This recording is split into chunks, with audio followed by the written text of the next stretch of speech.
Hello everyone. आज के इस वीडियो में हम डिस्कस करेंगे क्लास 12th की हिस्ट्री का चैप्टर वाइज एमसीक्यू देखने वाले हैं। एक ही वीडियो में आपको सारे इंपॉर्टेंट एमसीक्यू मिल जाएंगे, यानी कि ये वन शॉट वीडियो होने वाली है। मिड टर्म एग्जाम के लिए आपके लिए काफ़ी हेल्पफुल होगी। ये एमसीक्यू क्वेश्चन हमने ऑलरेडी लाइव क्लास में भी कर रखे हैं, तो लाइव क्लास में आपको ये सबके आंसर मिल गए होंगे। और आप अगर हमारी वेबसाइट पे विजिट करोगे eklavyastudypoint.com, तो आपको हमारी वेबसाइट में जाके सब्जेक्ट में जाके आपको यहाँ पे चैप्टर वाइज एमसीक्यू का जो ऑप्शन दिखाई दे रहा है, आपको यहाँ पे भी ये सारे इंपॉर्टेंट एमसीक्यू मिल जाएंगे। आप वेबसाइट पे जाकर भी पढ़ सकते हो, ठीक है। मेरा नाम सत्येंद्र प्रताप है। आप मुझे इंस्टा पे फॉलो कर सकते हो, एकलव्य स्टडी पॉइंट ये मेरा यूजर नेम है। अब देखिए, जब मैंने ऑलरेडी लाइव क्लास में सारे क्वेश्चन करा रखे हैं, तो मैं वापस से क्यों करा रहा हूं, तो ये आपका एक क्विक रिवीजन हो जाएगा, ठीक है। यानी बहुत जल्दी आपका रिवीजन हो जाएगा, एक क्विक रिवीजन हो जाएगा। काफी कम समय में आप इस वीडियो को देख के सारे चैप्टर के एमसीक्यू कर सकते हो।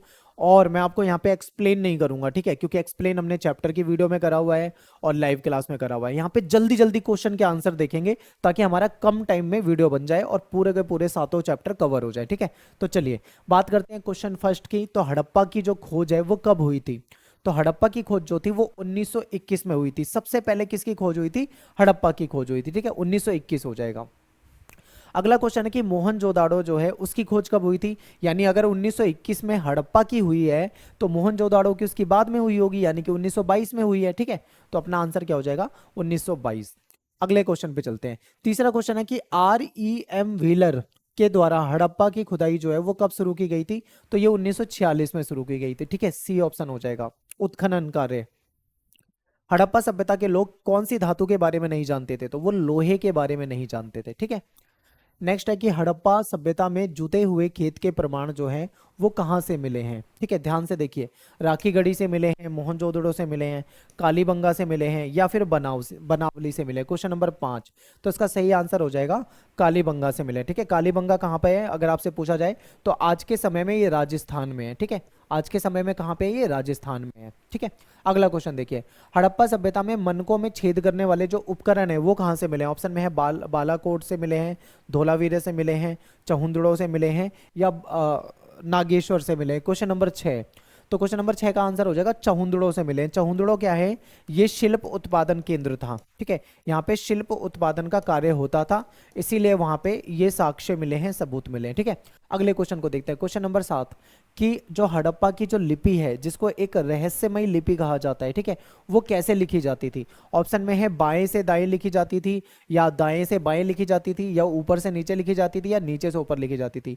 तो ये दाएं से बाएं लिखी जाती थी। दाएं का मतलब होता है राइट से लेफ्ट की ओर, ठीक है। अगला क्वेश्चन देखिए।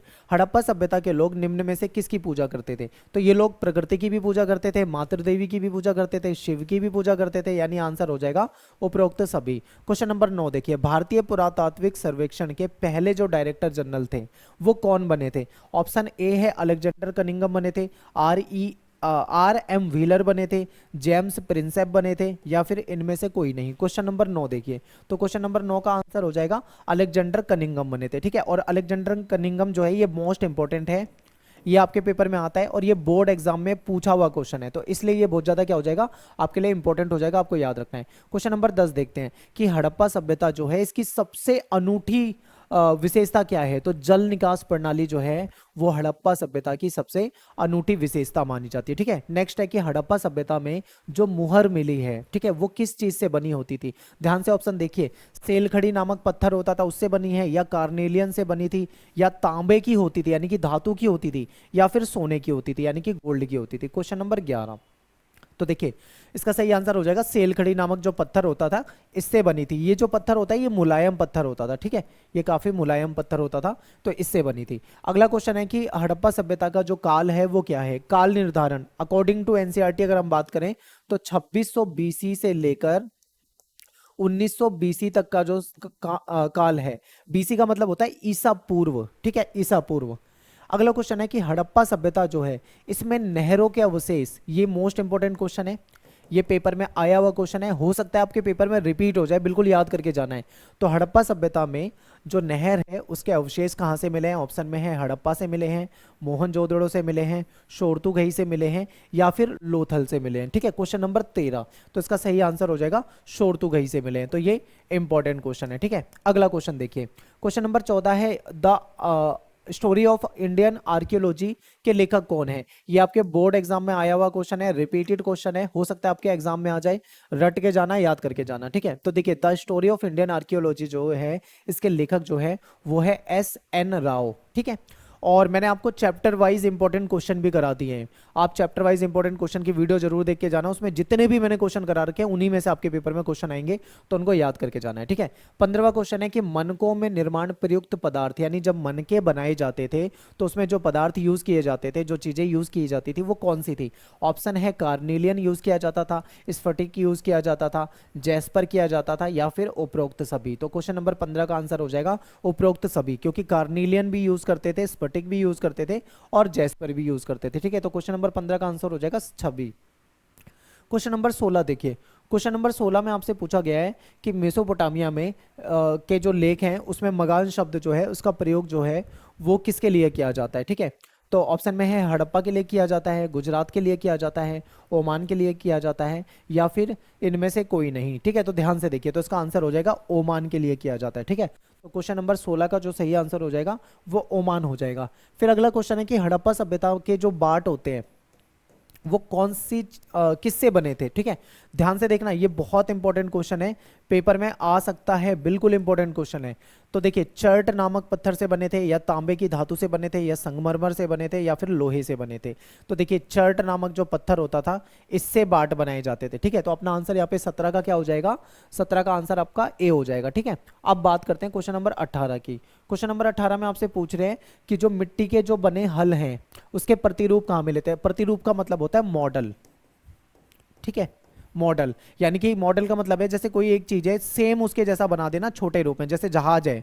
अब जहाज आप असली का जहाज जो है सेम उसका डुप्लीकेट बनाओ तो बिल्कुल छोटे रूप में, तो वो उसका मॉडल कहलाएगा, ठीक है। यानी हल के, मिट्टी के बने हुए हल, अब मिट्टी का हल थोड़ी होता था, हल तो लकड़ी का होता था, लेकिन उसके मॉडल बने हुए मिले मिट्टी से, मिट्टी के जो कुछ इस प्रकार से होते होंगे, ठीक है, कुछ इस तरीके से हल मिले होंगे, या इस तरीके से होते थे शायद हल, ठीक है। तो ये कहाँ से मिले हैं? ऑप्शन में है बनावली, गुजरात, ओमान और कालीबंगा, ठीक है। क्वेश्चन नंबर 18 ध्यान से देखो, तो इसका सही आंसर होगा यहाँ पे बनावली हो जाएगा, ठीक है। ए ऑप्शन आपका करेक्ट हो जाएगा। अब बात करते हैं क्वेश्चन नंबर 19 की। ये भी आपके पेपर में आया हुआ है, ये मोस्ट रिपीटेड क्वेश्चन है, पेपर में बहुत ज्यादा पूछा जाता है। क्वेश्चन है कि मोहनजोदड़ो से कितने कुओं के साक्ष्य मिले, कितने कुएं के सबूत मिले? 300, 200, 700 या 400? तो इसका सही आंसर हो जाएगा 700 कुएं के सबूत मिले हैं, ठीक है। कितने? 700, यानी 700 कुएं के सबूत हो जाएंगे। क्वेश्चन नंबर 20 देखिए, हाजा पक्षी शब्द किसके लिए प्रयुक्त किया गया है? ये भी आपके पेपर में आया हुआ क्वेश्चन है, बोर्ड एग्जाम में रिपीटेड क्वेश्चन है। तो हाजा पक्षी जो है ये मोर के लिए यूज किया गया है, ठीक है। क्वेश्चन नंबर 20 का आंसर क्या हो जाएगा? मोर के लिए। क्वेश्चन नंबर 21 है आपका कि जो मेलुहा शब्द है, याद रखना मेलुहा, ये जो शब्द है इसका प्रयोग किस सभ्यता के लिए किया गया है? ऑप्शन में है मेसोपोटामिया की सभ्यता, हड़प्पा की सभ्यता, मिस्र की सभ्यता, या फिर इनमें से कोई नहीं। क्वेश्चन नंबर 21, ठीक है, क्वेश्चन नंबर 21।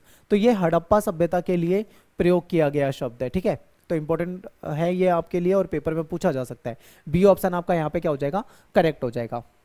अगला क्वेश्चन देखिए, मेसोपोटामिया के लेख में नाविकों का देश, याद रखना नाविकों का देश किसको कहा गया है? मेसोपोटामिया को, मेलुहा को, मिस्र को, या चीन को? Question number 22। क्वेश्चन नंबर 22 का सही आंसर हो जाएगा, ठीक है, मेलुहा, यानी कि यहाँ पे आपका बी ऑप्शन हो जाएगा मेलुहा। मेलुहा को क्या कहा गया है? नाविकों का देश, ठीक है, नाविकों का देश। क्वेश्चन नंबर 23 है, जलाशय के साक्ष्य कहां से मिले हैं? मोस्ट इंपॉर्टेंट क्वेश्चन, जलाशय के साक्ष्य कहां से मिले हैं? ऑप्शन में है लोथल से मिले हैं, हड़प्पा से मिले हैं, धौलावीरा से मिले हैं, या फिर कालीबंगा से मिले हैं। क्वेश्चन नंबर 23, तो इसका सही आंसर हो जाएगा धौलावीरा से मिले हैं। तो क्या आप मुझे कमेंट में बता सकते हो कि धौलावीरा जो है वो किस राज्य में है, यानी कि कौन से राज्य में है आज के समय में धौलावीरा? आप मुझे कमेंट में इसका आंसर बताइए, ठीक है, अपना नाम जरूर लिखना कमेंट में। क्वेश्चन नंबर 24 है, निम्न में से डैश एक मुलायम पत्थर है? कौन सा मुलायम पत्थर है? ऑप्शन में है कार्नेलियन, स्फटिक, जैस्पर, या सेल खड़ी? तो इसका सही आंसर हो जाएगा सेल खड़ी, ठीक है। अगला क्वेश्चन है कि हड़प्पा सभ्यता के पतन के प्रमुख कारण बताइए। तो ऐसा कहा जाता है कि हड़प्पा सभ्यता में बाढ़ आने के कारण उसका पतन हो गया, ये सही है। जलवायु परिवर्तन के कारण उसका पतन हो गया, यहाँ पे बी सही है। तीसरा है नदियों का मार्ग बदलना, ये भी एक कारण है, ये भी सही है।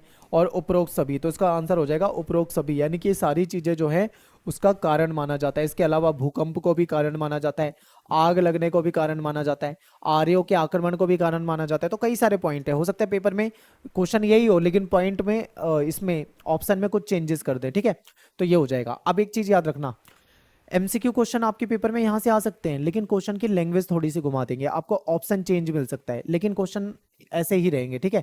तो इनको याद करके जाओगे तो आपका पेपर में क्वेश्चन हो जाएगा। तो अब बात करेंगे यहाँ पे हम चैप्टर नंबर 2 की, यानी कि जो राजा किसान और नगर वाला चैप्टर है, इसके इंपॉर्टेंट एमसीक्यू क्वेश्चन को देखने वाले हैं। जल्दी जल्दी करेंगे ताकि हमारा रिवीजन जल्दी हो जाए। क्वेश्चन है कि जेम्स प्रिंसेप ने अशोक के अभिलेख को पढ़ने में सफलता प्राप्त की थी। कब प्राप्त की थी? ऑप्शन को ध्यान से देखिए, 1830 में की थी, 1836 में की थी, 1838 में की थी, या 1840 में की थी। तो इसका सही आंसर जो है 1838 होगा। लेकिन मान लो पेपर में अगर आपके ऑप्शन ना दे रखे हो, ऐसे दे रखा हो 1830 का दशक, 1820 का दशक, 1840 का दशक, ऐसे आंसर हो तो क्या करोगे? तब आपको 1830 का दशक लिखना है। दशक का मतलब होता है 10 साल, यानी 1830 से लेके 1840 आ जाएगा दशक में। तो ये घटना जब है ये कहाँ की है? 1830 और 40 के बीच की है, तो 1830 का दशक आ जाएगा। तो याद रखना पेपर में अगर ऑप्शन की लैंग्वेज चेंज करें तो आपको आंसर सोच समझ के करना है। अगला क्वेश्चन, सम्राट अशोक के अभिलेख किस लिपि में मिले हैं? ठीक है, ध्यान से देखिए। ऑप्शन में है खरोष्ठी लिपि, ब्राह्मी लिपि, या ए और बी दोनों, या इनमें से कोई नहीं। तो इसका आंसर है खरोष्ठी और ब्राह्मी लिपि। तो अपना क्या हो जाएगा आंसर? ए और बी दोनों। अब यहाँ पे एक चीज का और ध्यान रखना है, हो सकता है पेपर में लिपि ना पूछें आपसे, लिपि की जगह लैंग्वेज पूछ लें, भाषा पूछ लें, तब आपका आंसर वहां पे चेंज हो जाएगा। भाषा और लिपि जो होती है दोनों अलग अलग चीज है, ठीक है। भाषा और लिपि, लिपि क्या होता है? किसी भी भाषा को लिखने का जो स्टाइल होता है, लिखने का जो तरीका होता है, उसको लिपि कहते हैं। जैसे एग्जाम्पल हिंदी, हम हिंदी भाषा बोलते हैं ना, हिंदी है, ये मैंने हिंदी में लिखा है, तो ये तो भाषा तो हिंदी हो गई, लेकिन इसकी जो लिपि है वो देवनागरी हो गई। समझ रहे हो? यानी कि हिंदी भाषा को जिस स्टाइल में लिखा जाता है उसको देवनागरी कहा जाता है। तो ये आपको समझना है, यहाँ पे आपसे भाषा नहीं पूछी है, आपसे लिपि पूछी है। तो खरोष्ठी और ब्राह्मी क्या है? ये लिपि है, ये भाषा नहीं है, ये किसी भाषा को लिखने का तरीका है। ये कंफ्यूजन दिमाग से निकालना, क्वेश्चन की लैंग्वेज को पढ़ना। क्योंकि अगर मान लो यहाँ पे भाषा लिख दिया ना, तो ऑप्शन में आपको ये दोनों मिलेगा, आप तुरंत उसको बिना सोचे समझे आंसर में टिक करोगे और निकल जाओगे, तो यहाँ पे गलत हो जाएगा। अगला क्वेश्चन देखते हैं। क्वेश्चन नंबर 3 है कि 6ठी शताब्दी ईसा पूर्व में कुल कितने महाजनपदों का वर्णन है? तो आपने देखा था ना 16 महाजनपदों का वर्णन था, कितने? 16 महाजनपद, ठीक है। तो डी ऑप्शन हो जाएगा। 16 महाजनपदों में से सबसे शक्तिशाली महाजनपद कौन सा था? तो मगध जो है वो सबसे शक्तिशाली महाजनपद बन गया था, ये हमने चैप्टर के अंदर पढ़ा हुआ है। अगले क्वेश्चन पे चलते हैं। शुरू में मगध की राजधानी क्या थी? देखिए, शुरू में मगध की राजधानी जो थी वो राजगृह थी, ठीक है, राजगृह। बाद में उसको पाटलिपुत्र कर दिया गया था, लेकिन आपसे शुरू में पूछा हुआ है, यानी प्रारंभ में। अगला क्वेश्चन है मौर्य वंश की स्थापना कब हुई थी? ठीक है, मौर्य साम्राज्य जो था चंद्रगुप्त मौर्य के द्वारा उसकी स्थापना की गई थी, ठीक है, चाणक्य ने उसकी मदद करी थी। तो चंद्रगुप्त मौर्य वाला जो मौर्य वंश है उसकी स्थापना कब हुई थी? ऑप्शन में है 302, 325, 321, 600। तो अपना सही आंसर हो जाएगा 321 ईसा पूर्व, यानी कि बीसी की बात चल रही है, ठीक है। बीसी मतलब ईसा पूर्व। अगला क्वेश्चन है मौर्य साम्राज्य का संस्थापक कौन था? तो चंद्रगुप्त मौर्य था, ये हमने शुरू में ही पढ़ लिया है, तो अपना सही आंसर हो जाएगा। अगला क्वेश्चन है कि मेगस्थनीज की जो पुस्तक है उसका नाम क्या है? तो इसने इंडिका लिखी थी, ठीक है। मेगस्थनीज ने कौन सी पुस्तक लिखी थी? इंडिका लिखी थी, इंडिका। तो इंपॉर्टेंट है, यहां से आपके पेपर में क्वेश्चन आता है। अगला है कि मेगस्थनीज जो है किसका राजदूत था? वो किसी का राजदूत था और भारत में आया था, तो वो सेल्यूकस निकेटर का राजदूत था, यानी कि बी ऑप्शन आपका यहाँ पे सही हो जाएगा, ठीक है। क्वेश्चन नंबर 10 है निम्न में से किसने अर्थशास्त्र की रचना करी थी? तो अर्थशास्त्र की रचना करी थी कौटिल्य ने। इनको क्या कहा जाता था? इनको चाणक्य भी कहा जाता था, ठीक है, इनको विष्णुगुप्त भी कहा जाता था। अगर ऑप्शन में कौटिल्य ना हो, चाणक्य हो, तो भी आपको ये लिखना है। अगर विष्णुगुप्त ऑप्शन में हो तो आपको विष्णुगुप्त करना है, ठीक है, याद रखना। अगला क्वेश्चन है कि डैश पहला सम्राट था जिसने प्रजा और अधिकारियों के लिए संदेश जो हैं वो प्राकृतिक पत्थर और पॉलिश किए गए स्तंभों में लिखवाए थे? तो वो अशोक पहला सम्राट था जिसने ऐसा किया था। ठीक है। क्वेश्चन नंबर 12 देखिए, क्वेश्चन नंबर 12 कह रहा है कि अभिलेख शास्त्र जो है वो किसे कहा जाता है, यानी जिसमें अभिलेखों का अध्ययन किया जाता हो। ठीक है, अभिलेख का जिसमें अध्ययन किया जाता उसे अभिलेख शास्त्र कहते हैं। Question number 12। क्वेश्चन नंबर 13 देखिए, आरंभिक भारतीय इतिहास में छठी शताब्दी ईसा पूर्व को एक महत्वपूर्ण परिवर्तनकारी काल क्यों माना जाता है? इंपॉर्टेंट। अब यहां पे तो मैंने इसको एमसीक्यू में करा रखा है, बट याद करके जाओ। ये क्वेश्चन ना केवल एमसीक्यू में नहीं, आपसे ये लॉन्ग क्वेश्चन या शॉर्ट क्वेश्चन में भी पूछा जा सकता है, तो आंसर आपको यहां से याद हो जाएगा। क्यों माना जाता है? क्योंकि इस समय में जो आरंभिक राज्य हैं और जो नगर हैं उनका उदय हुआ था, बिल्कुल ठीक है। लोहे का प्रयोग बढ़ रहा था, बिल्कुल ठीक है। सिक्कों का विकास, ये भी बिल्कुल ठीक है। यानी कि अपना आंसर क्या हो जाएगा? उपरोक्त सभी। क्वेश्चन नंबर 14 देखो, ओलिगार्की से क्या अभिप्राय है? तो ओलिगार्की जो है एक व्यक्ति के शासन को बोलेंगे, या लोगों के समूह के शासन को बोलेंगे, निरंकुश शासन को बोलेंगे, या इनमें से कोई नहीं। तो इसका आंसर होना चाहिए लोगों के समूह का शासन। इसमें क्या होता है, जो ताकतवर लोग होते हैं जैसे कि अभिजात लोग, अभिजात किसे कहा जाता है? अभिजात्य वर्ग। अभिजात वर्ग जो होता है वो ऐसा वर्ग होता है, ठीक है, अभिजात वर्ग ऐसा वर्ग होता है जो ताकतवर होता है, जो पैसे वाला होता है, समृद्ध होता है, ऐसे लोगों के समूह का शासन होता है, तो उसको ओलिगार्की कहा जाता है। अगला है कि कलिंग का संबंध किस राज्य से है? अगर आज की डेट में हम देखें वर्तमान में, तो उड़ीसा से रिलेटेड है कलिंग। इंपॉर्टेंट है, पूछा जा सकता है, मैप में भी आएगा कलिंग वाला। अगला क्वेश्चन है कि स्वर्णगिरी का शाब्दिक अर्थ क्या होता है? स्वर्णगिरी का मतलब होता है सोने का पहाड़। ठीक है, सोने का पहाड़। महामात अधिकारी जो है उनका काम क्या था? ऑप्शन में है टैक्स इकट्ठा करना, सेना की गुप्तचरी करना, धर्म का प्रचार करना, या इनमें से कोई नहीं। तो ये धर्म का प्रचार करते थे। ठीक है, क्वेश्चन नंबर 17 का आंसर क्या हो जाएगा? धर्म का प्रचार करना। क्वेश्चन नंबर 18 है कि ब्राह्मणों को, ठीक है, ब्राह्मणों को दान में दिया जाने वाला भूभाग क्या कहलाता था? ऐसा भूमि का टुकड़ा जो ब्राह्मणों को दान में दिया जाता था क्या कहलाता था? ऑप्शन में है राजकीय भूभाग कहलाता था, अग्रहार कहलाता था, कृषि की भूमि कहलाता था, या इनमें से कोई नहीं। तो इसका सही आंसर हो जाएगा अग्रहार। हो सकता है आपसे शॉर्ट क्वेश्चन में पूछ लिया जाए, जरूरी नहीं है एमसीक्यू में ही आए। मैं आपको चैप्टर वाइज जो इंपॉर्टेंट क्वेश्चन करा रहा हूँ और जो एमसीक्यू करा रहा हूँ, यहाँ से आपके पेपर में क्वेश्चन आएंगे। हमारी वेबसाइट को अच्छे से विजिट करके सारी चीजें पढ़ के जाना, ताकि आपको पेपर में अच्छे तरीके से, ठीक है, सारी चीजें कर पाओ। कुषाण शासकों ने अपने नाम के आगे डैश की उपाधि लगाई थी? कुषाण शासकों ने, ध्यान से देखो, सम्राट की उपाधि लगाई थी, देवतुल्य की उपाधि लगाई थी, देवपुत्र की उपाधि लगाई थी, या फिर इनमें से कोई नहीं? ध्यान से देखिए, तो देवपुत्र कहलाते थे ये, अपने आगे देवपुत्र की उपाधि लगाते थे। ठीक है, सी ऑप्शन हो जाएगा। बी बी को 20वां क्वेश्चन है कि प्रयाग प्रशस्ति की रचना किसने की थी? ऑप्शन में है नागार्जुन, पाणिनि, अश्वघोष, या हरिसेन। ठीक है, क्वेश्चन नंबर 20 ध्यान से देखिए, तो हरिसेन ने की थी, ये आपसे पूछा जा सकता है। सही आंसर आपका हरिसेन होगा।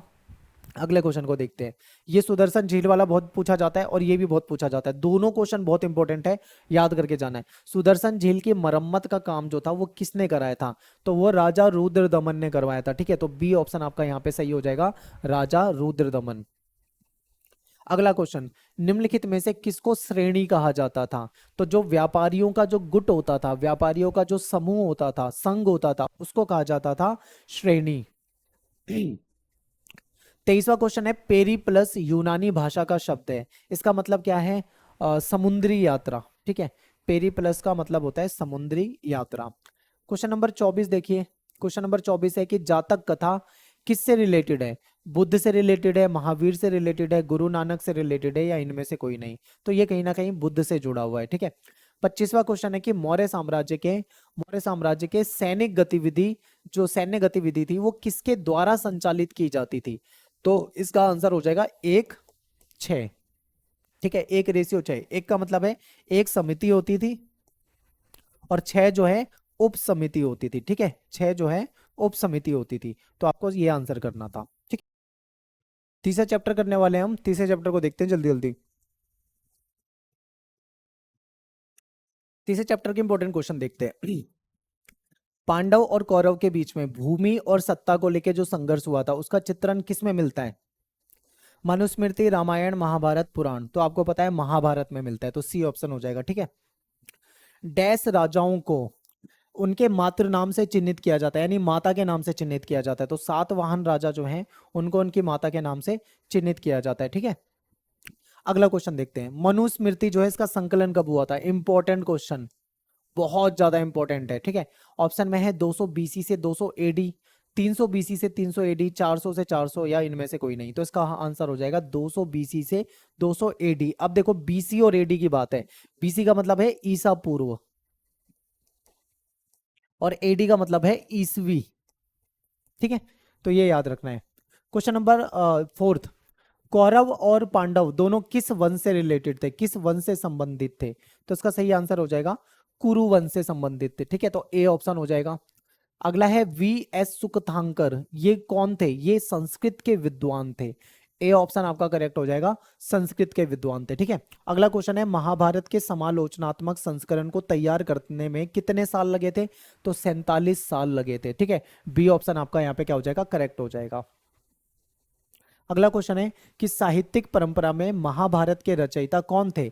अब यहाँ पे एक क्वेश्चन को ध्यान से देखो, पेपर में आएगा, आप तुरंत ही भाट सारथी या सूत जो है आप तुरंत कर दोगे, लेकिन यहाँ पे आपसे पूछा गया है साहित्यिक परंपरा में। साहित्यिक परंपरा में वेद व्यास इसका सही आंसर होगा। अगर पेपर में साहित्यिक परंपरा लिखे जाए, लिटरेचर लिखा जाए, तो वेद व्यास होगा। लेकिन अगर मान लो कि क्वेश्चन में ये बोला जाए कि महाभारत के मूल रचयिता कौन है, तो यहाँ पे इसका आंसर अलग हो जाएगा।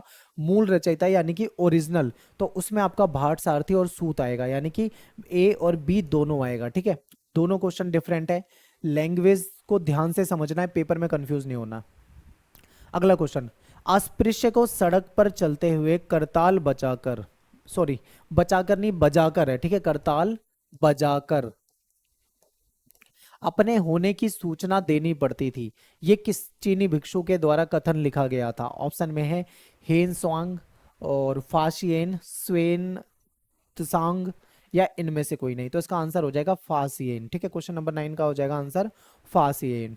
अगला क्वेश्चन देखिए, वणिक, वणिक जो शब्द है वो किसके लिए यूज किया जाता है वैसे? ऑप्शन में है कारीगर के लिए यूज किया जाता है, किसान के लिए यूज किया जाता है, व्यापारी के लिए किया जाता है, या फिर किसी अधिकारी के लिए किया जाता है?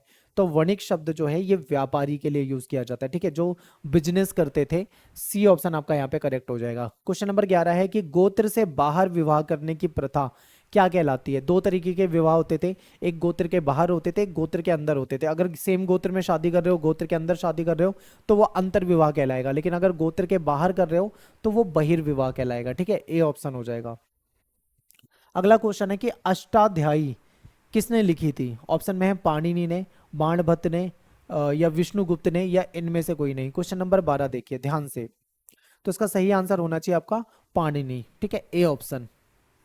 और ये संस्कृत का जो व्याकरण वगैरह है उससे रिलेटेड है ये। अगला क्वेश्चन है कि धर्म सूत्र और धर्म शास्त्र में कितने प्रकार के विवाह को स्वीकृति देते हैं? अब देखो, टोटल 8 प्रकार के विवाह की चर्चा है, 8 प्रकार के विवाह की स्वीकृति है उसमें, लेकिन उसमें से उत्तम कितने माने जाते हैं, यानी बेस्ट कितने माने जाते हैं? तो वो 4 होगा। अब यहाँ पे क्वेश्चन की लैंग्वेज को पेपर में ध्यान से देखना है। टोटल स्वीकृति की बात करें तो 8 प्रकार है, लेकिन उत्तम कितने माने जाते हैं? तो 4 हो जाएगा। तो आपके पेपर में किस प्रकार से क्वेश्चन आएगा उसके हिसाब से आंसर इसका बदल जाएगा। अगला क्वेश्चन है, किस उपनिषद से आचार्य यानी जो टीचर है और शिष्य की पीढ़ियों की सूची मिलती है, यानी कई सारे टीचर उनकी पीढ़ी, फिर स्टूडेंट उनकी पीढ़ी, इस तरीके से सूचना मिलती है, ठीक है, और उनको उनके मातृ नाम से निर्दिष्ट किया गया है। तो वो आपका जो बी ऑप्शन है बृहदारण्यक उपनिषद, इसमें इसकी चर्चा मिलती है, ठीक है। क्वेश्चन नंबर 14 आ सकता है पेपर में, बहुत इंपॉर्टेंट है। अगला क्वेश्चन देखो, सातवाहन शासक भारत पर शासन करते थे, कौन से भारत पे शासन करते थे? उत्तर भारत, पूर्व भारत, दक्षिण पश्चिम भारत, या उत्तर पूर्व भारत, यानी नॉर्थ ईस्ट में, या साउथ वेस्ट में, या ईस्ट में, या फिर नॉर्थ में? तो देखो, जब आप भारत का मैप देखोगे दक्षिण भारत की तरफ, तो ये जो 7 वाहन है ये कुछ इस प्रकार से दिखेंगे, ठीक है। तो ये आपको दक्षिण में भी दिखेंगे और पश्चिम में भी दिखेंगे। अब मान लो पेपर में दक्षिण पश्चिम का ऑप्शन नहीं है, केवल दक्षिण का ऑप्शन है, तब आपको दक्षिण लगाना है। अगर दक्षिण पश्चिम का ऑप्शन दे रखा है तो आपको दक्षिण पश्चिम भारत लगा देना है, ठीक है। सोच समझ के लगाना आंसर, क्योंकि यहां पे है ये। अगला क्वेश्चन देखो, प्रत्येक गोत्र एक डैश के नाम पर होता था। प्रत्येक गोत्र किसके नाम पे होता था? एक वैदिक ऋषि के नाम पे होता था। ठीक है, अगला क्वेश्चन है जय संहिता किसका पुराना नाम है? तो महाभारत का पुराना नाम जय संहिता है। जिसे हम महाभारत के नाम से जानते हैं वो पहले जय संहिता के नाम से जाना जाता था। अगला क्वेश्चन है पिता से पुत्र, फिर पौत्र, फिर प्रपौत्र, ये जो संपत्ति का स्थानांतरण हो रहा है इस व्यवस्था को क्या कहेंगे? रूढ़िवादी, मातृवंशिकता, पितृवंशिकता, या इनमें से कोई नहीं? तो ये पितृवंशिकता कहलाती है। ठीक है, हमारा समाज जो था पितृसत्तात्मक समाज था। पिता की संपत्ति पुत्र को, फिर उसके पुत्र को, फिर उसके पुत्र को, फिर उसके पुत्र को, इस तरीके से जाती रहती थी। इसको पितृवंशिकता कहते हैं। दुनिया का सबसे बड़ा महाकाव्य क्या है? महाभारत है। ठीक है, सिंपल। अगला क्वेश्चन है कि संस्कृत ग्रंथ जो है उसमें कुल शब्द का इस्तेमाल किया गया है। तो कुल जो शब्द है इसका प्रयोग किसके लिए किया जाता था? तो ये परिवार के लिए किया जाता था। ठीक है, सी ऑप्शन हो जाएगा। 21वां क्वेश्चन है डैश को शंका की दृष्टि से देखा जाता था। इन्हें असंस्कृत भाषी या मलेक समझा जाता था। किसको? तो जो यायावार पशुपालक होते थे इनको समझा जाता था। ठीक है, नेक्स्ट है कि महाभारत का युद्ध कितने दिन तक चला था? तो ये 18 दिन तक महाभारत का युद्ध चला था। बीबी लाल ने हस्तिनापुर में जो खुदाई कर रही थी उसमें उन्होंने आबादी के कितने स्तर के इनको सबूत मिले थे? तो 5 स्तर के इनको सबूत मिले थे। 5 आ सकता है पेपर में, इंपॉर्टेंट है। अगला क्वेश्चन है चरक संहिता, इसमें किस चीज का वर्णन है? तो ये आयुर्वेद के ऊपर है। ठीक है, चरक संहिता में आयुर्वेद की बातें हैं, जड़ी बूटियों के बारे में आपको ज्ञान मिलता है। तो ए ऑप्शन हो जाएगा। अगला क्वेश्चन है मेरठ जिले में हस्तिनापुर नामक गांव जो था उसका उत्खनन जो हुआ वो किस पुरातत्ववेता के द्वारा किया गया? तो हस्तिनापुर में जो उत्खनन का काम हुआ था वो बीबी लाल के द्वारा किया गया था। ठीक है, बीबी लाल इसका सही आंसर हो जाएगा। अगला क्वेश्चन है आख्यान में डैश होता है। आख्यान में क्या होता है? उपदेश, शिक्षा होती है, सामाजिक आचार विचार होते हैं, या कहानी का संग्रह होता है, या इनमें से कोई नहीं? तो इसका आंसर हो जाएगा कहानी का संग्रह होता था। ठीक है, तो यहाँ पे अपना जो तीसरा चैप्टर है उसके इंपॉर्टेंट क्वेश्चन हो जाते हैं। अब देखेंगे हम यहाँ पे चौथे चैप्टर के मोस्ट इंपॉर्टेंट क्वेश्चन। जो आपका चौथा चैप्टर जो है विचारक, विश्वास और इमारतें। ठीक है, इस चैप्टर के देखेंगे। सबसे पहला क्वेश्चन है 19वीं सदी के यूरोपियों में डैश को लेकर दिलचस्पी थी। किसको लेकर? सांची के स्तूप को लेकर उनके मन में बहुत ज्यादा दिलचस्पी थी। सी ऑप्शन इसका करेक्ट हो जाएगा। अगला है कि जॉन मार्शल ने जो सांची पर अपना लेख लिखा था वो किसको समर्पित किया था? तो उसने सुल्तान जहां को समर्पित किया था, यानी कि बी ऑप्शन करेक्ट हो जाएगा। क्वेश्चन नंबर 3 है डैश में पाई गई विचारधाराओं से पता चलता है कि लोग जीवन का अर्थ, मृत्यु के बाद जीवन की संभावना और पुनर्जन्म के बारे में जानने के लिए उत्सुक होते थे। तो ये जानकारी हमको कहाँ पे मिलती है? ऑप्शन में है वेद में मिलती है, पौराणिक कथा में मिलती है, उपनिषद में मिलती है, या फिर उपरोक्त सभी। तो इसका सही आंसर हो जाएगा उपनिषद। क्वेश्चन नंबर 4 है कि ईसा पूर्व प्रथम सहस्त्राब्दी का काल विश्व इतिहास में एक महत्वपूर्ण परिवर्तनकारी काल माना जाता है। मोस्ट इंपोर्टेंट, मैंने तो आपको एमसीक्यू में कराया है लेकिन ये आपके शॉर्ट क्वेश्चन में या लॉन्ग क्वेश्चन में भी पूछा जा सकता है, तो याद करके जाना है। ऑप्शन में है इस समय ईरान में जरथुस्त्र हुए, चाइना में खुंगस्की हुए, यूनान में सुकरात, प्लेटो, अरस्तु हुए, भारत में महावीर, बुद्ध जैसे चिंतक हुए, और ये ऑप्शन है उपरोक्त सभी। तो इसका आंसर है उपरोक्त सभी। ठीक है, उपरोक्त सभी इसका सही आंसर होगा। त्रिपिटक, क्वेश्चन नंबर 5, इसका संबंध किससे है? जैन, बौद्ध, हिंदू? तो इनका बौद्ध से संबंध है। ठीक है, क्वेश्चन नंबर 5 का हो जाएगा बौद्ध से। क्वेश्चन नंबर 6 कि किस दर्शन की सबसे महत्वपूर्ण अवधारणा है कि संपूर्ण विश्व प्राणवान है? ये जैन की है। जैन जो है वो मानते हैं कि पूरा विश्व प्राणवान है। यहां तक कि वो तो ये भी कहते हैं कि चट्टान जो है उसमें भी प्राण है, पत्थर में भी प्राण है। ठीक है, हर चीज में वो प्राण मानते हैं। क्वेश्चन नंबर 7 है वेदों के प्रभुत्व पर सवाल किसने उठाया था? तो महावीर ने भी उठाया था और बुद्ध ने भी उठाया था। तो आंसर क्या हो जाएगा? महावीर और बुद्ध दोनों ने। ऋग्वेद का संकलन कब हुआ था? ठीक, देखिए वैदिक काल में वेद लिखे गए थे। ठीक है, और वेद कितने हैं? 4। तो वैदिक काल अगर हम देखें तो ये हो जाता है आपका 1500 बीसी से लेके 600 बीसी तक। ठीक है, इसको हम दो हिस्सों में बांटते हैं, 1500 बीसी से लेके 1000 बीसी। एक तो ये हो गया। दूसरा काल इसका 1000 बीसी से लेकर, ठीक है, 600 बीसी। जो ये वाला काल है इसको बोला जाता है पूर्व वैदिक काल। या इसको कहा जाता है ऋग वैदिक काल, और इसको कहा जाता है उत्तर वैदिक काल। ठीक है, उत्तर वैदिक काल। तो ऋग्वेद का संकलन जो है वो इस काल में हुआ था, पहला वेद जो है वो इस समय में बना था, बाकी वेद इस समय में लिखे गए थे। ठीक है, तो यहाँ पे आपसे क्या पूछा जा रहा है, ऋग्वेद का संकलन पूछा जा रहा है। तो ऋग्वेद का जो संकलन होगा वो हो जाएगा 1500 से 1000 BC। ठीक है, ये पेपर में आएगा, इसलिए मैंने आपको थोड़ा डिटेल में समझाया, इंपॉर्टेंट है, हो सकता है पेपर में आ जाए। अगला क्वेश्चन है कि समकालीन बौद्ध ग्रंथों में हमें डैश संप्रदायों का चिंतन परंपराओं का उल्लेख मिलता है।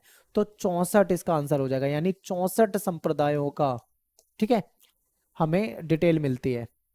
क्वेश्चन नंबर 10 है संघ या बौद्ध मठ में रहने वाले लोगों के लिए नियमों का संग्रह किस में मिलता है। क्वेश्चन नंबर 10, तो विनय पिटक जो है, विनय पिटक में क्या है, आचार संहिता, यानी जो बौद्ध भिक्षु बौद्ध मठ में रहेंगे उनके लिए कुछ नियम जो उनको फॉलो करने पड़ेंगे वो आपको विनय पिटक में मिलते हैं।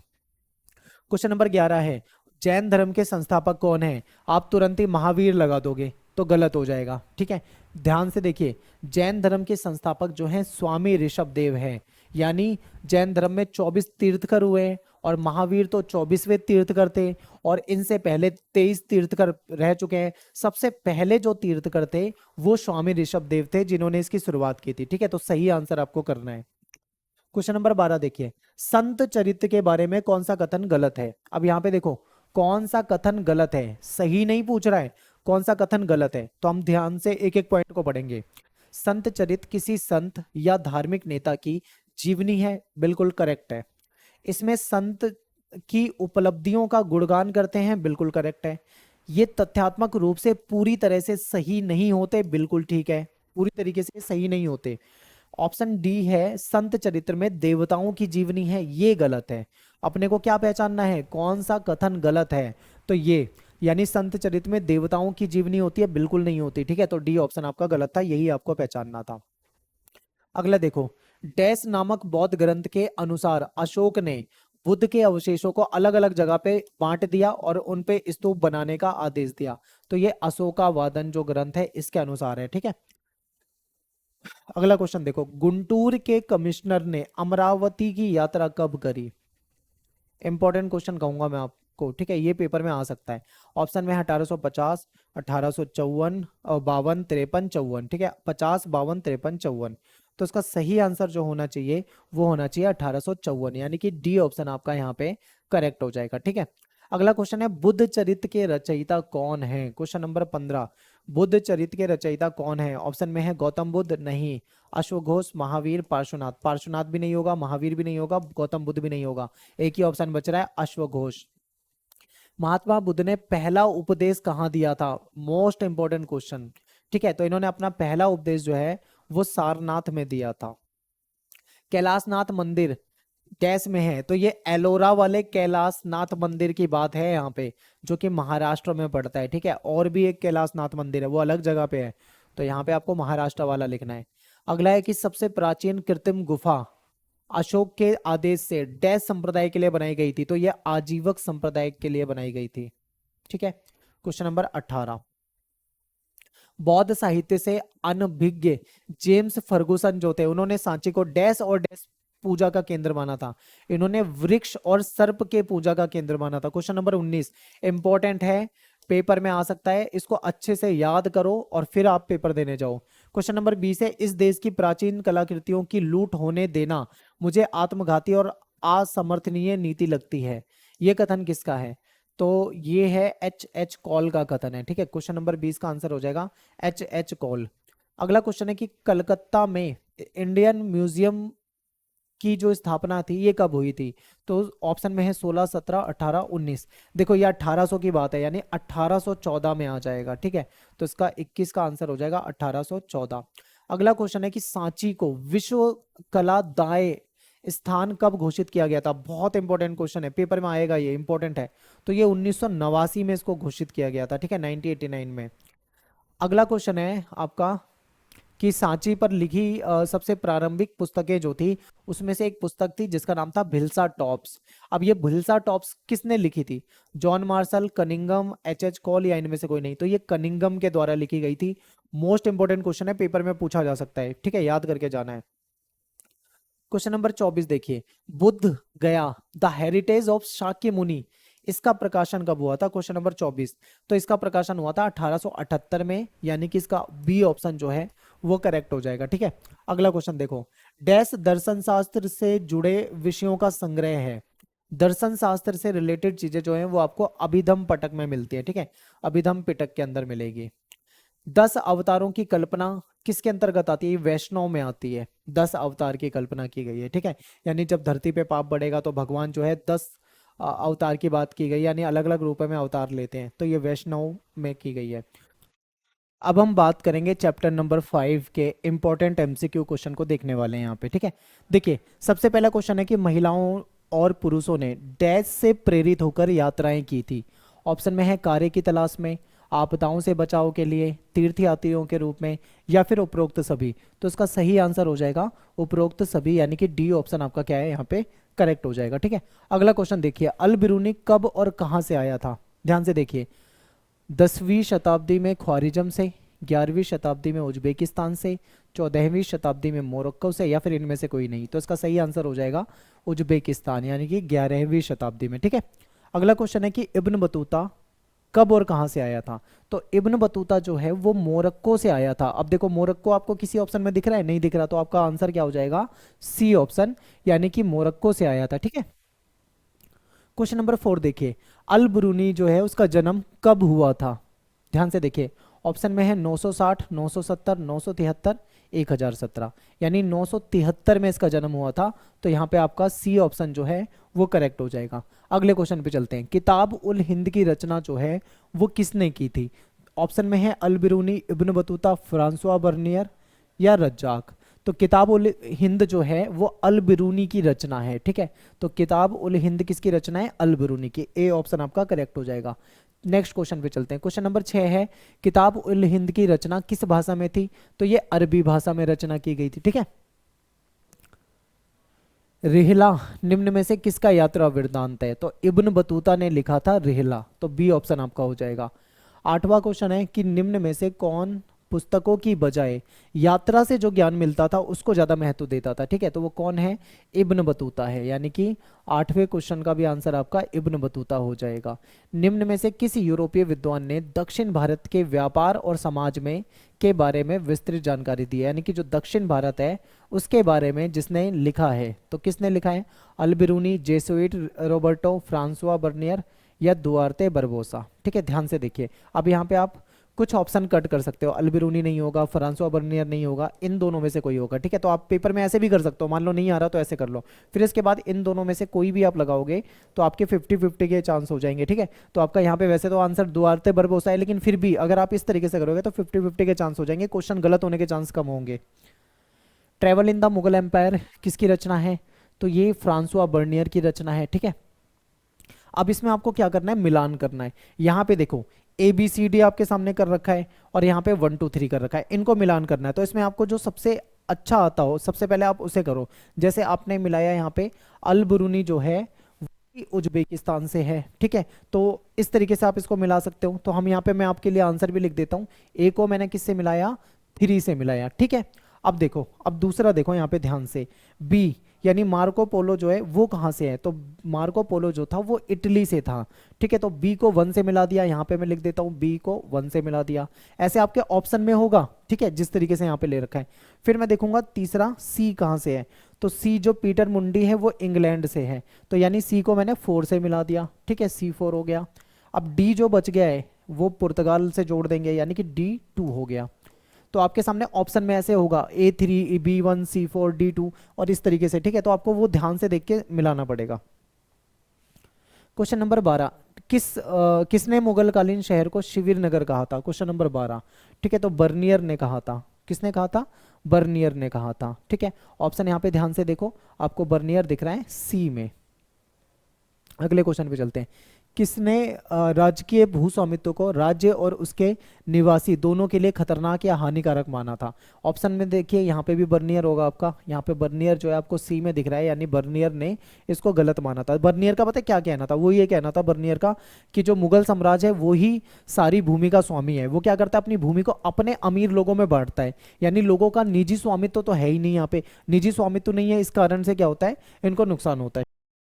क्वेश्चन नंबर 14 है कि किसने दिल्ली शहर की तुलना जो है दौलताबाद से की थी? ठीक है, ऑप्शन में है आपका अल-बिरूनी और इब्न बतूता, फ्रांसवा बर्नियर और इनमें से अब्दुल रज्जाक। ठीक है, क्वेश्चन नंबर 14, तो इब्न बतूता जो था इसने तुलना करी थी। ठीक है, ये दिल्ली को एक बड़ा शहर मानता था और रोजगार के अवसर से भरपूर मानता था। इसका कहना था कि दिल्ली में रोजगार के अवसर जो है वो काफी ज्यादा है। ठीक है, अगले क्वेश्चन पे चलते हैं।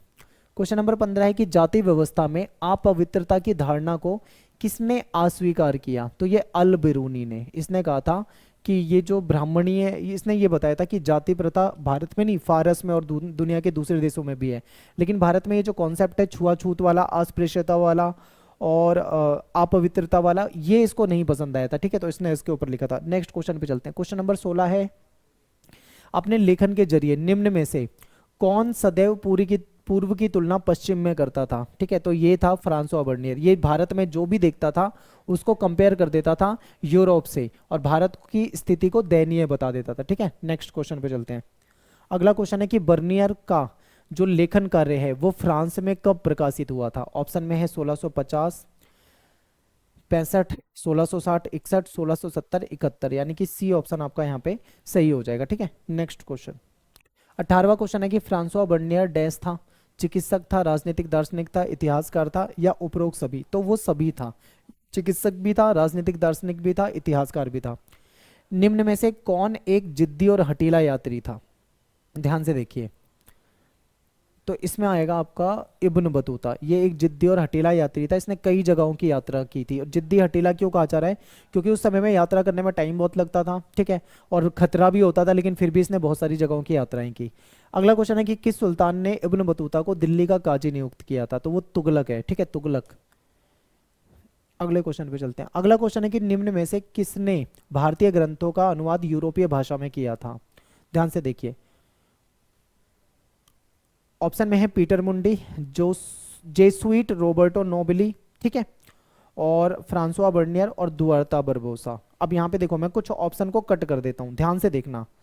फ्रांसवा बर्नियर नहीं होगा, ठीक है, और पीटर मुंडी नहीं होगा। अब आपके सामने दो ऑप्शन रखे हैं, अब आप ध्यान से देखो, इन दोनों में से कोई एक हो सकता है, तो इसका सही आंसर है जेसुइट रोबर्टो। क्वेश्चन नंबर 22 देखिए एक बार, यहाँ पे एक टाइपिंग की मिस्टेक है। नारियल और पान का वरण किस के द्वारा किया गया? ये वरण नहीं है, ये वर्णन है। ठीक है, माफी चाहता हूँ, यहाँ पे टाइपिंग की मिस्टेक है, वर्णन है। तो ये किसके द्वारा वर्णन किया गया था? तो इब्न बतूता के द्वारा। इब्न बतूता कहाँ से आया था? मोरक्को से आया था। जहां से वो आया था उसने कभी नारियल और पान के बारे में नहीं जानता था। वो भारत आता है तो वहां पे देखता है, तो उसके उसके लिए वो अनूठी चीज थी, उसने इसके बारे में लिखा। ठीक है, अगले क्वेश्चन पे चलते हैं। क्वेश्चन नंबर 23, भारत में कितने प्रकार की डाक व्यवस्था थी? भारत में दो प्रकार की डाक व्यवस्था थी। ठीक है, एक तो थी अश्व डाक व्यवस्था और एक थी पैदल डाक व्यवस्था। तो यहाँ पे अपना आंसर क्या हो जाएगा? दो प्रकार की। क्वेश्चन है 24, अश्व डाक व्यवस्था को किस नाम से जानते थे? तो इसको उलुक कहा जाता था। ठीक है, जो अश्व डाक व्यवस्था थी इसको उलुक कहा जाता था। नेक्स्ट है हमारा पैदल डाक व्यवस्था, जो है उसका क्या कहा जाता था? तो पैदल डाक व्यवस्था को दावा कहा जाता था। ठीक है, दावा। अब चलते हैं अगले चैप्टर पे। ये हमारा था यात्री के नजरिए वाला चैप्टर। अब हमारा आएगा सूफी संत वाला चैप्टर, यानी कि छठा चैप्टर। इसको देखते हैं।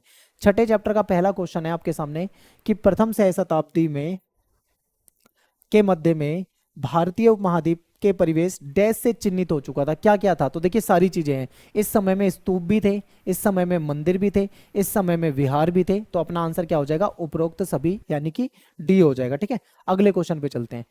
नेक्स्ट क्वेश्चन है कि जो पुरी उड़ीसा है, यहाँ पे 12वीं शताब्दी तक आते आते जो मुख्य देवता है वो डैश को विष्णु के एक स्वरूप के रूप में प्रस्तुत किया गया। तो इसका आंसर है जगन्नाथ। जगन्नाथ यहाँ के प्रमुख मुख्य देवता थे जिनको विष्णु के स्वरूप के रूप में जाना जाता है। ठीक है, क्वेश्चन नंबर 3 देखिए, 12वीं शताब्दी में कर्नाटक में एक नवीन आंदोलन का उद्भव किसके नेतृत्व में हुआ था? एक ब्राह्मण व्यक्ति था वो, जिसका नाम था बासवन्ना। ठीक है, सिंपल। आगे चलते हैं। 20वीं शताब्दी के समाजशास्त्री रॉबर्ट रेडफील्ड के द्वारा एक कृषक समाज के सांस्कृतिक आचरणों का वर्णन करने के लिए डैश और डैश शब्द को मुद्रित किया गया। तो इसमें आ जाएगा आपका महान और लघु, इन शब्दों को इन्होंने बताया था। ठीक है, अगले क्वेश्चन पे चलते हैं।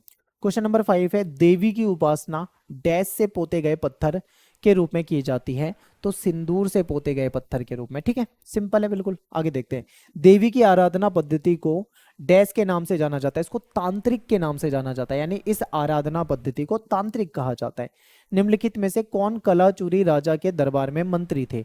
तो ये जो बासवन्ना है, ठीक है, बासवन्ना यहाँ पे मंत्री थे जिन्होंने एक नवीन धार्मिक आंदोलन की शुरुआत की थी। नेक्स्ट पे चलते हैं। क्वेश्चन नंबर 8, वैदिक सत्य जो है, वैदिक सत्य की अवहेलना कौन करते हैं?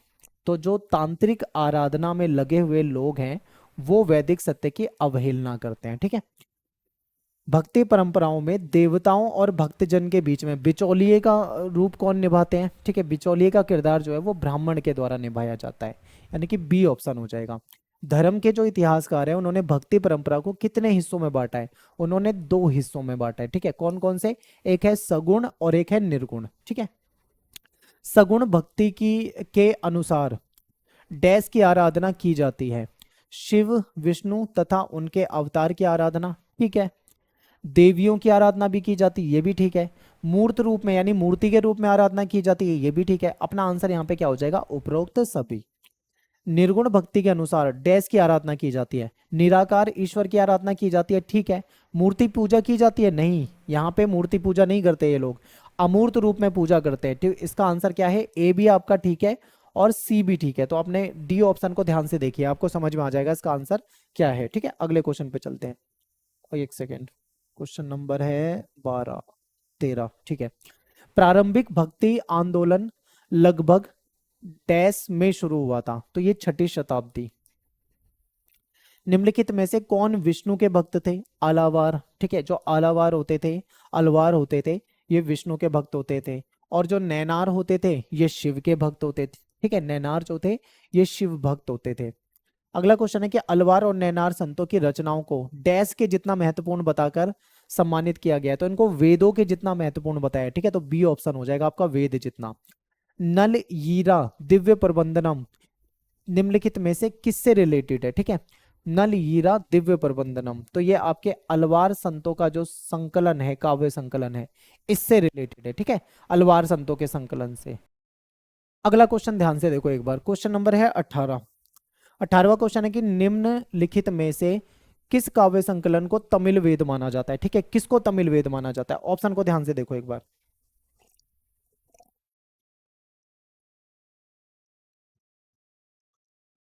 देखो इसका आंसर है नल यीरा दिव्य प्रबंधनम। ठीक है, क्वेश्चन नंबर 19 देखिए। अंडाल नामक स्त्री खुद को किस देवता की प्रेयसी मानकर अपनी प्रेम भावनाओं को छंद में व्यक्त करती थी? तो ये विष्णु की प्रेयसी मानकर। ठीक है, क्वेश्चन नंबर 19 का आंसर हो जाएगा विष्णु की प्रेयसी मान के। अगले क्वेश्चन पे चलते हैं। क्वेश्चन नंबर 20 है, निम्नलिखित में से किस नैनार स्त्री शिव भक्त ने घोर तपस्या का रास्ता जो है वो अपनाया था? तो करईकाल अम्मैयार। ठीक है, ये थी शिव भक्त थी ये, इन्होंने ये रास्ता अपनाया था। क्वेश्चन नंबर 21 है कि निम्नलिखित में से किन सम्राटों ने ब्राह्मण और भक्ति परंपरा को समर्थन दिया और विष्णु और शिव के मंदिर बनाए? Question number 21। क्वेश्चन नंबर 21 का आंसर एक बार ऑप्शन देख लो, चोल, पल्लव, ठीक है, कुषाण और डी है इनमें से कोई नहीं। क्वेश्चन नंबर 21, तो इसका सही आंसर हो जाएगा चोल सम्राट, क्योंकि चोल सम्राट जो थे इन्होंने मंदिर वगैरह जो थे वो बहुत बनाए थे। ठीक, क्वेश्चन नंबर 22 देखिए। ठीक है, नेक्स्ट क्वेश्चन देखते हैं। 22वां क्वेश्चन है कि निम्नलिखित में से कौन से शिव मंदिर चोल सम्राटों की मदद से बने थे? तो देखिए, चिदम्बरम, तंजावुर, गंगेकोंडा, चोलापुरम, तीनों ही हैं, तो आंसर हो जाएगा उपरोक्त सभी। क्वेश्चन नंबर 23 है, अलवार और नैनार संत जो थे वो कौन से कृषकों के द्वारा सम्मानित थे? तो वो वेल्लाल कृषकों के द्वारा सम्मानित थे। ठीक है, 23वें का बी हो जाएगा। 24वां है, तवरम ग्रंथ जो है वो किससे रिलेटेड है? देखिए इसमें क्या होता है, तवरम ग्रंथ में जो भगवान शिव हैं उनसे रिलेटेड जो भजन है उसका संकलन था। ठीक है, तो अब आप यहाँ पे देखो डी ऑप्शन जो है शिव भजनों का संकलन ये हो जाएगा।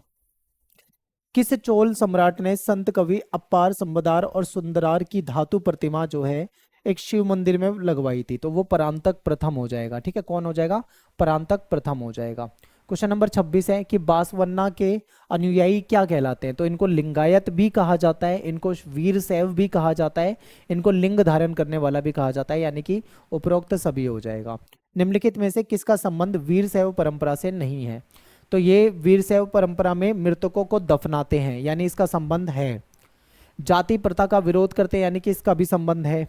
पुनर्जन्म पर विश्वास ना करना, ये पुनर्जन्म को नहीं मानते, ये भी है। लेकिन विधवा पुनर्विवाह पे रोक लगाना ये नहीं है, बल्कि इन्होंने तो विधवा पुनर्विवाह को मोटिवेट करना, प्रोत्साहित करना या फिर उसको मान्यता देना, आप ये कह सकते हो। इन्होंने विधवा पुनर्विवाह को सही माना है, इन्होंने तो उसको मान्यता दी है। तो ये आपका ऑप्शन गलत दिया हुआ है, ये आपको पहचानना था। अगले क्वेश्चन पे चलते हैं। इस्लाम का जो ज्ञाता होता है वो क्या कहलाता है? उसे उल्मा कहा जाता है। ठीक है, उसको क्या कहा जाता है? उल्मा कहा जाता है। क्वेश्चन नंबर 29 है कि अरब व्यापारी जो है वो समुद्र के रास्ते पश्चिम के बंदरगाहों तक कब आए थे? तो वो प्रथम सहस्त्राब्दी ईस्वी तक आए थे। मोहम्मद बिन कासिम ने सिंध को कब जीतकर खलीफा में जोड़ा था? तो 711 में। ठीक है, 711 में जोड़ा था। नेक्स्ट है कि जजिया जो कर है वो किससे लिया जाता था? गैर मुस्लिम लोगों से, यानी जो मुस्लिम नहीं होते, मुस्लिम के अलावा जो है उनसे लिया जाता था। क्वेश्चन नंबर 32, सूफीवाद के लिए इस्लामी ग्रंथों में डैश शब्द का इस्तेमाल किया जाता है? ठीक है, तसव्वुफ शब्द का इस्तेमाल किया जाता है। कुछ आध्यात्मिक लोगों ने रहस्यवाद और वैराग्य की ओर उनका झुकाव बढ़ा, इन्हें डैश कहा जाता है, इनको क्या कहा जाता है? इनको सूफी कहा जाता है। ठीक है। शेख निजामुद्दीन औलिया की दरगाह कहाँ पर है? दिल्ली में है। और शेख मुइनुद्दीन चिश्ती की दरगाह कहाँ पे है? अजमेर में है। ठीक है, दोनों दरगाह जो है वो फेमस है। पद्मावत के रचयिता कौन थे? मलिक मोहम्मद जायसी। ठीक है, बी हो जाएगा। और कबीर की वाणी 3 विशिष्ट परिपाटियों में आपको उसका संकलन देखने को मिलता है, तो इसका बी हो जाएगा। कबीर को भक्ति मार्ग दिखाने वाले उनके गुरु कौन थे? रामानंद को माना जाता है, ए हो जाएगा। बाबा गुरु नानक ने डैश भक्ति का प्रचार किया था? सगुण या निर्गुण बताइए? तो इन्होंने निर्गुण भक्ति का प्रचार किया था। ठीक है। और रैदास किसके गुरु थे? मीराबाई के गुरु थे रैदास। नेक्स्ट 7 चैप्टर यानी कि लास्ट चैप्टर के एमसीक्यू देख लेते हैं, इसके बाद हमारे मिड टर्म के सारे खत्म हो जाएंगे। ठीक है, पहला क्वेश्चन है कि विजयनगर का क्या मतलब है? इसका मतलब है विजय का शहर, यानी कि अपना ऑप्शन जो है ए यहाँ पे करेक्ट हो जाएगा। ठीक है, नेक्स्ट क्वेश्चन पे चलते हैं। क्वेश्चन नंबर 2 है कि राक्षसी तांगणी युद्ध जो है ये बहुत इंपॉर्टेंट क्वेश्चन है। ठीक है, ये कब हुआ था? ये 1565 में हुआ था, यानी कि सी ऑप्शन जो है यहाँ पे करेक्ट हो जाएगा। अगला क्वेश्चन है कि राक्षसी तांगड़ी युद्ध में विजयनगर की सेना को किसकी संयुक्त सेना ने करारी शिकस्त दी? ठीक है, शिकस्त, यानी बीजापुर की सेना भी थी, उसमें अहमदनगर की सेना भी थी और गोलकुंडा की सेना भी थी। इन तीनों ने मिलकर, ठीक है, तीनों ने मिलकर क्या करा था? तीनों ने मिलकर इनको क्या करा था? हराया था। ठीक है, शिकस्त दी थी। अगला क्वेश्चन है न्यायांकर व्यवस्था जो है उसका संबंध किस साम्राज्य से है? तो ये विजयनगर साम्राज्य से रिलेटेड है। फारस का एक दूत था जिसका नाम था अब्दुल रज्जाक, भारत में आया था विजयनगर साम्राज्य में। उसने उसको देखा और वो हैरान हुआ किसी एक चीज से। क्या देखकर हैरान हुआ? किलेबंदी। जब उसने विजयनगर साम्राज्य में किलेबंदी देखी ना, उसको देखकर वो बहुत ज्यादा हैरान हुआ था। अमर नायक जो थे वो कौन थे? अमर नायक जो होते हैं वो सैनिक कमांडर होते हैं, आपको पता होगा। हम्पी शब्द जो है वो कहां से आविर्भाव हुआ है उसका? तो वो पंपा देवी से हुआ है। ठीक है। अगला क्वेश्चन है कि निम्नलिखित में से किस साम्राज्य को 1565 में आक्रमण करके लूटा गया था? तो विजयनगर साम्राज्य को लूटा गया था। और हम्पी के भग्नावशेष कब और किसके द्वारा प्रकाश में लाए गए थे? तो कॉलिन मैकेंजी के द्वारा 1800 में प्रकाश में लाए गए थे। ठीक है। किसने विजयनगर साम्राज्य के स्थान का पहला सर्वेक्षण मानचित्र तैयार किया था? वो भी कॉलिन मैकेंजी ही थे। कॉलिन मैकेंजी कौन था? वो एक इंजीनियर भी था, एक सर्वेक्षक भी था और एक मानचित्रकार भी था। नेक्स्ट है कि निम्नलिखित में से किन्हें 1815 में भारत का पहला सर्वेयर जनरल बनाया गया था? तो ये कॉलिन मैकेंजी जो है इनको बनाया गया था। नेक्स्ट है कि विजयनगर साम्राज्य की स्थापना कब और किसके द्वारा हुई थी? तो 1336 में हुई थी। हरिहर और बुक्का 2 भाई थे, इनके द्वारा हुई थी। निम्नलिखित में से कौन से शासक विजयनगर शासकों के समकालीन थे? तो दक्कन के सुल्तान हो जाएगा, और उड़ीसा के सुल्तान हो जाएगा, ठीक है, शासक हो जाएंगे। ये जो मौर्य है ये नहीं होगा, तो ए और बी यहाँ पे दोनों हो जाएंगे, यानी कि डी ऑप्शन आपका करेक्ट है।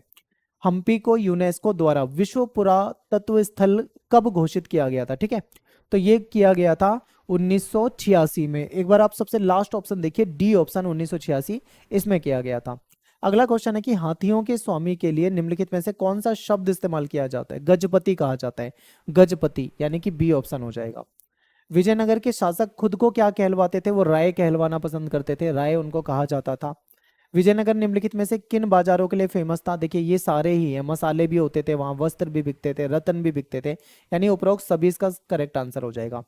संगम वंश का नियंत्रण जो था वो कब तक था, ठीक है, बहुत इंपॉर्टेंट है, पेपर में पूछा हुआ है। ऑप्शन ध्यान से देखिए, 1220, 1336, 1485, 1750, तो 1485 तक इनका क्या था, यहाँ पे नियंत्रण था, यानी इनका यहाँ पे वर्चस्व था, ठीक है। अगला क्वेश्चन देखते हैं, क्वेश्चन नंबर 20। क्वेश्चन नंबर 20 है कि संगम वंश को किसने उखाड़ फेंका था, ऑप्शन में है तुलुव, सुलुव, चोल, ठीक है, और इनमें से कोई नहीं। क्वेश्चन नंबर 20, तो इसमें आंसर हो जाएगा आपका बी हो जाएगा, सुलुव वंश, ठीक है, सुलुव।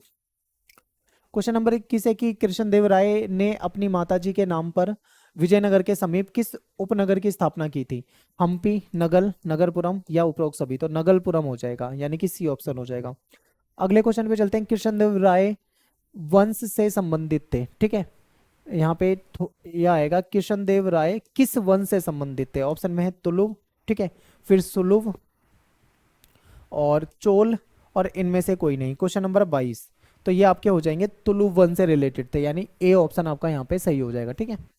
अगले क्वेश्चन को देखते हैं, राक्षसी तांगड़ी युद्ध जो है, इसमें यहाँ पे टाइपिंग की मिस्टेक है, इसमें विजयनगर की सेना का नेतृत्व किसने किया था, तो राम राय था, ठीक है। क्वेश्चन नंबर 23 का आंसर हो जाएगा राम राय।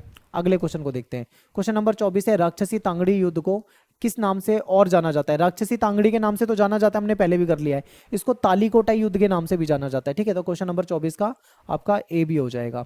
इसके बाद क्वेश्चन नंबर 26 है, ठीक है, शायद क्वेश्चन डिलीट है यहाँ पे, क्वेश्चन नंबर 26 है, निम्नलिखित में से नायक से संबंधित गलत कथन को आपको पहचानना है, तो ये सेना प्रमुख होते थे, ठीक है, किलों पे नियंत्रण रखते थे, ठीक है, इनके पास सशस्त्र समर्थक होते थे, ठीक है, ये तमिल भाषा बोलते थे, ये गलत है, ये क्या बोलते थे, ये कन्नड़, कन्नड़ तेलुगु भाषा वगैरह बोला करते थे, ठीक है, ये तमिल नहीं बोलते थे, तो ये आपको बताना था।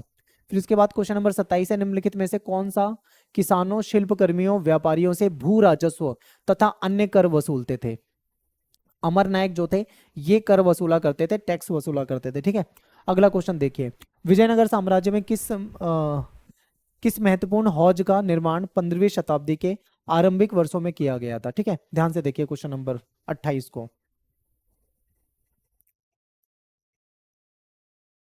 ध्यान से देखते हैं एक बार, नगलपुरम जलाशय, कमलपुरम जलाशय, तुंगभद्रा जलाशय या इनमें से कोई नहीं, तो इसका आंसर होना चाहिए कमलपुरम जलाशय, ठीक है, कमलपुरम जलाशय सही है इसका आंसर। अगले क्वेश्चन पे चलते हैं, क्वेश्चन नंबर है आपका, हिरिया नहर का निर्माण किसने कराया था, ऑप्शन देखते हैं, संगम वंश ने कराया था, या चोल वंश ने कराया था, या विजयनगर वंश ने कराया के राजाओं ने कराया था, या सुलभ वंश के, तो ये संगम वंश हो जाएगा, ठीक है।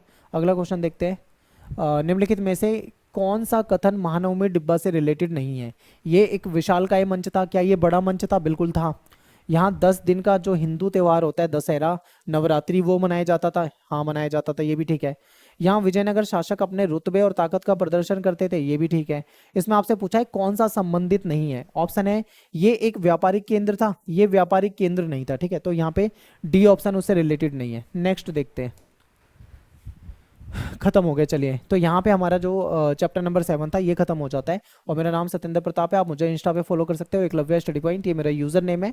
मिलते हैं आपसे नेक्स्ट वीडियो में, थैंक्स फॉर वॉचिंग, जय हिंद, जय भारत।